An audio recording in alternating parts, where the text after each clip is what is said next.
दामाद जी, ये आपने कैसी शर्त रख दी?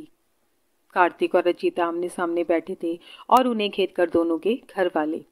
रचिता रोए जा रही थी और कार्तिक उद्रेक रहित बैठा हुआ था। दामाद जी, ये आपने कैसी शर्त रख दी है? आप चाहते हैं कि रचिता हम सबसे, अपने मैके वालों से रिश्ता तोड़ दे हमेशा के लिए? रचिता की मम्मी कांता जी थोड़ी नाराजगी से बोली।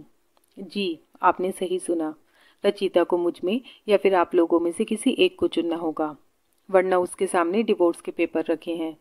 मैंने साइन कर दिया है, वो भी साइन करके आपके साथ जा सकती है। कार्तिक ने डिवोर्स के पेपर कांता जी को पकड़ा दिया। मैं सब जानती हूँ आपको मेरे खिलाफ किसने भड़काया है।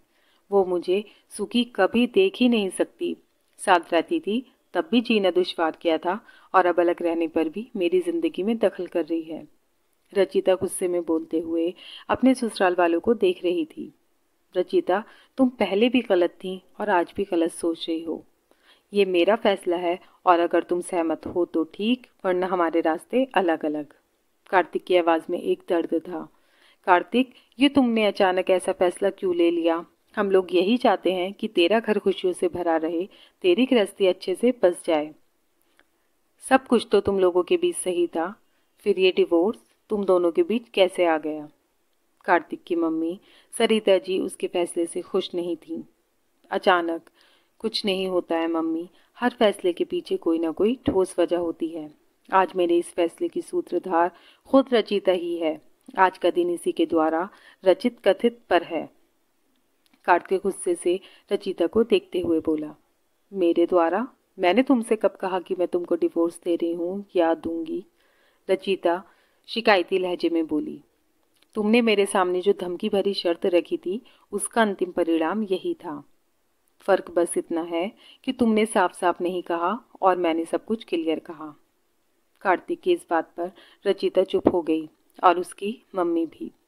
क्या हुआ रचिता, क्या हुआ मम्मी जी? अब आप दोनों चुप क्यों हो?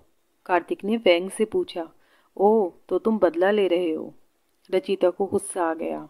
तुम्हारे दिमाग की सोच है तो बदला कह सकती हो, लेकिन मेरी नज़र में बात बराबरी की है।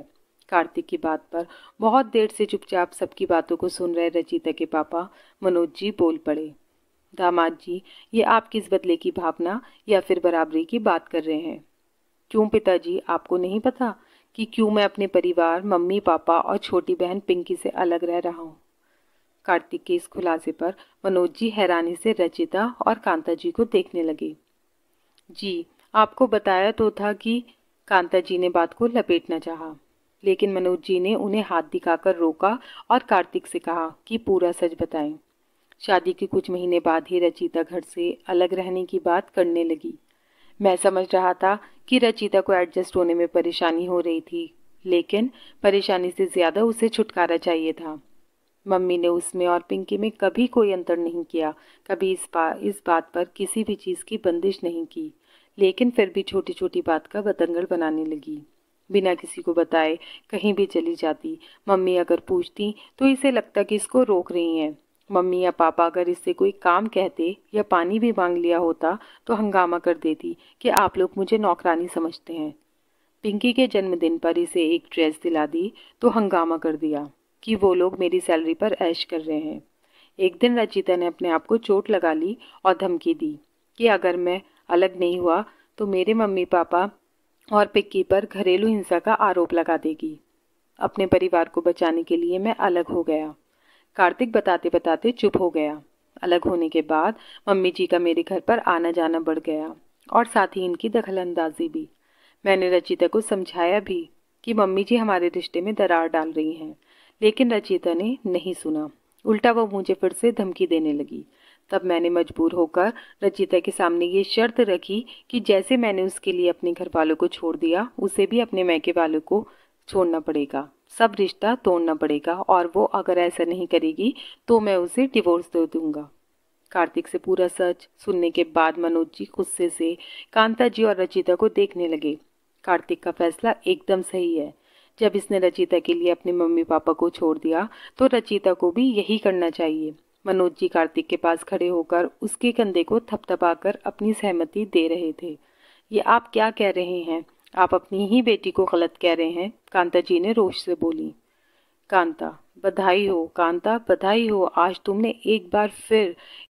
लेकिन मुझे खुशी है कि मैं जो फैसला नहीं ले सका आज कार्तिक ने लिया। मनोज जी रचिता के पास गए।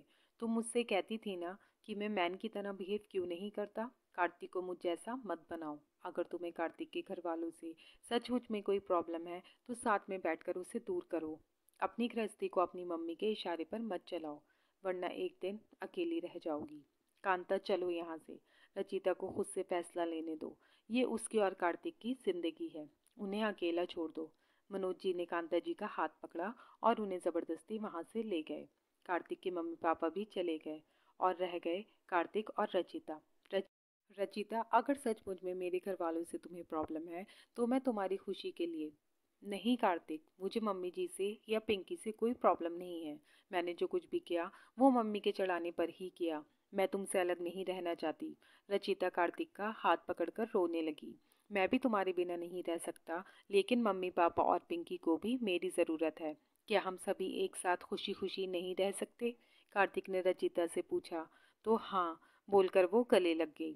अक्सर देखा जाता है कि परिवार के नज़दीकी लोगों की दखलंदाजी के कारण पति पत्नी के रिश्ते में दरार बढ़ जाती है। फिर वो चाहे पत्नी के मैके वालों का दखल हो या फिर पति के परिवार का। ये स्टोरी आपको कैसी लगी? अगर अच्छी लगी हो तो इसे लाइक कीजिए और चैनल को सब्सक्राइब कीजिए। Thank you.